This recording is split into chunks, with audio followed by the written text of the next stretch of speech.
country. It is a very beautiful, and we have a paradise surrounded by natural resources, particularly water.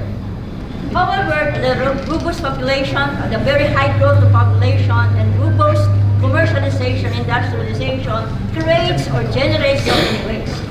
And the floating solid waste in our rivers and the discharge of untreated domestic and industrial wastewater actually create heavy level of pollution and creates threat to our environment and public health.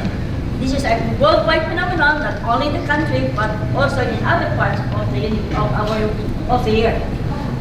So, sad to say that the main source of pollution in our water is not industry. It is us. It is our home. It is your septic tank. It is your CRs that created a lot of waste. Based on study, 50% of the pollution load is from domestic wastewater.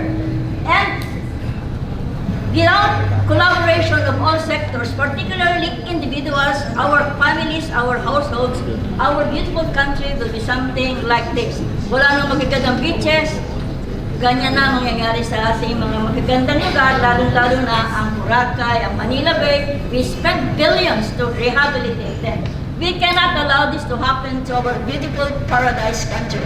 That's why we created a product. We call it Vigomin. It is 100% natural and organic that pledges to make treatment affordable and natural. It is minimal because a family needs only a kilo to treat wastewater in a month. Only a kilo, or the cost will be 2 pesos per person per head to treat our wastewater.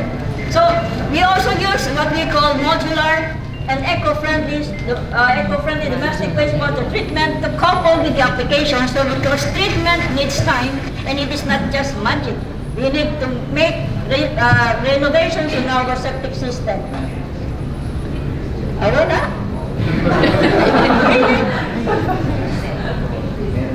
I told you it doesn't work. Anyway, but can you hear? Okay. Another 5 minutes then. So what we promise is to provide is natural, simple, because you only need to mix our product with water, put it in a pail of water, and then just pour it in your CR, in your toilet bowl. Ganun lang kasimple. Nobody wants to open your septic tank, di ba? You don't want to see what is inside.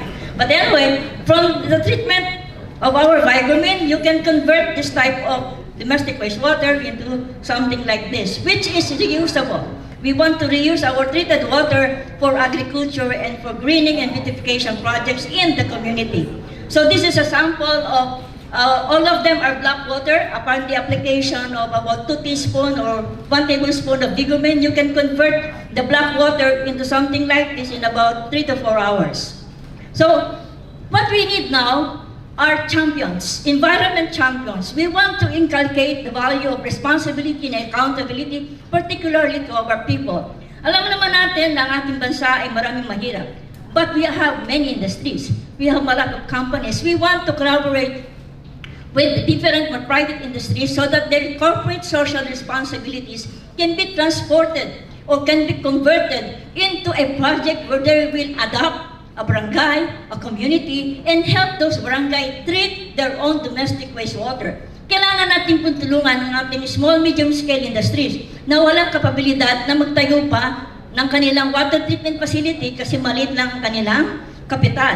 Kailangan natin tulungan ng ating mga bahay-bahay na sa simula ay wala pang pag-iisip, wala pang responsibilidad na maging maingat sa paglilinis ng tubig. Ang kailangan lang po natin, one company CSR worth 500 to 700,000 can accommodate or help 100 to 200 persons to be responsible in our environment. This is the concept. We put together the septic tanks of the different houses, put them together and connect to a modular, community-based septic system. And together, kasama ang mayayaman at mahirap, lahat responsibilidad, ang ating panaginip na manatili ang kagandahan ng Pilipinas at magkaroon tayo ng tinatawag na inclusive, sustained, community-based growth will be a reality for our country. Thank you. I'm Dr. Merlinda Valencia from Adamson University, the Chief Operating Officer of Envigor Natural Products Manufacturing Incorporated, the spin-off company for this product. Thank you. Thank you very much, Adamson University. Next